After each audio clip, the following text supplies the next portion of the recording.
Hey, what's up, guys? This is Coach Chase Renberg, DFW Penguin Basketball, Penguinhoops.com.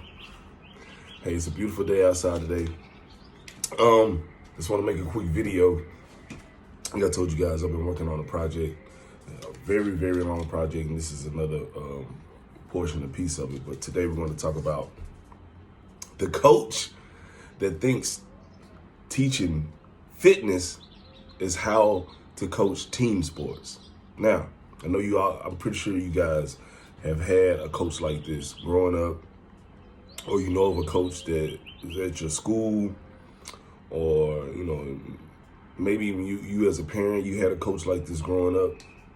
But what I mean by this is the type of coach that focuses on conditioning and strength, but doesn't really know how to teach the game from a team standpoint, meaning teaching cohesiveness, teaching plays and schemes and things of that nature. So I'm just going to kind of give you some reasons why this coach is this way. I'm not going to really get into how to combat it. That's for a later thing. But when you have a coach like this, number one, the reason they behave this way or the reason they coach this way is because 90% of the time it's because that's how they were taught to play. They had a coach when they were younger or when they did play, whatever level they had. All that coach did was make them run or lift weights or do some type of strength and conditioning all the time. And then he would just put them out on the floor and hope for the best. He may know a little bit about the sport, but not a lot. And believe it or not, a lot of people have had coaches like this like all their life, especially if you grew up in a city or a town that was small and wasn't a lot of really good coaches, didn't have a lot of options. A lot of coaches, they focus on just running and sprinting, especially when they don't understand the game or they're not knowledgeable of the game. The only thing they do when they get in the bind and they can't really, communicate well, they just have their kids run. Okay, number two, one thing that's a plus about it is, if you're a kid on that team, you are going to be in tip-top shape. Okay? That coach is going to have you running, doing conditioning, because that's their thing. The downside of it is, a lot of times if you're a younger kid, you're in the 4th, 5th, 6th grade, you're not going to really learn how to play the game until you get older. If you continue to play for this guy like AAU ball and stuff like that, or if it's your middle school coach, you're not going to learn a lot from this guy. He's just going to surely rely on getting you guys in shape, and whatever talent you actually, that you bring to the table beforehand, that's what he's going to go off of. He or she's going to go off of. One of the bad things, too, is some coaches can overdo it to the point where, overdo the conditioning and strength to the point where you want to quit, or to the point where you start to get injuries or fatigued, or it just wears your body down. Depending on what type of person you are, it may, bring you to the point where you want to quit altogether. And sometimes coaches use that as a tactic to get guys to quit the team that they don't want on the team. All right?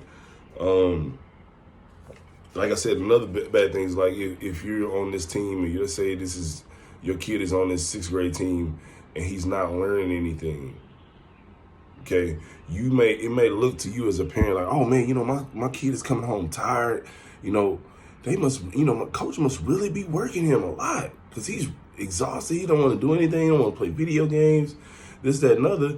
And they may even look good in games because they may have some talented players on the team, and they're winning games because of those 2 or 3 talented players on the team. But when it's time for your kid to step away and line up against his kids in high school, his peers in high school, he's going to be behind because he's never learned anything. Like the strategic stuff of the sport, whether it be basketball, football, soccer, or whatever it is, they're not really learning anything. And sometimes with some kids, they can make it, but a lot of kids, if they're not extremely talented, playing for a coach like this growing up will set them back deeply. All right?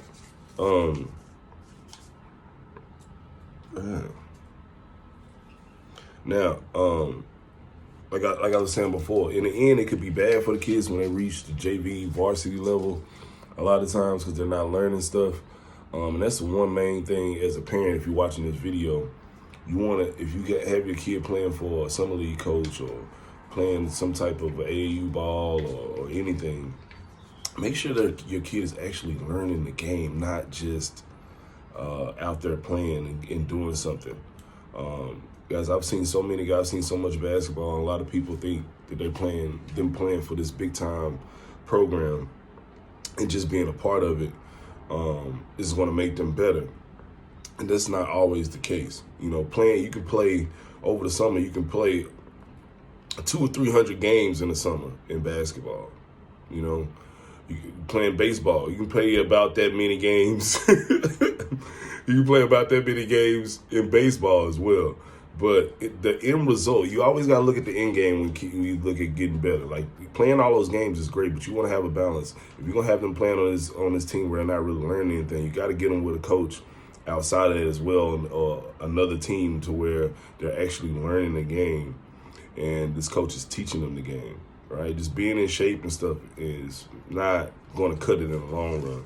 And the one big plus, though, one kid that can really get a lot from a coach like this that focuses on fitness more than anything is if the kid is already extremely talented, but they're just kind of like out of shape or lazy, or they're overweight.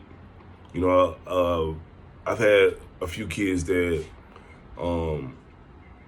they were pretty talented, or they were really big, like tall kids, but they were chubby or they were out of shape.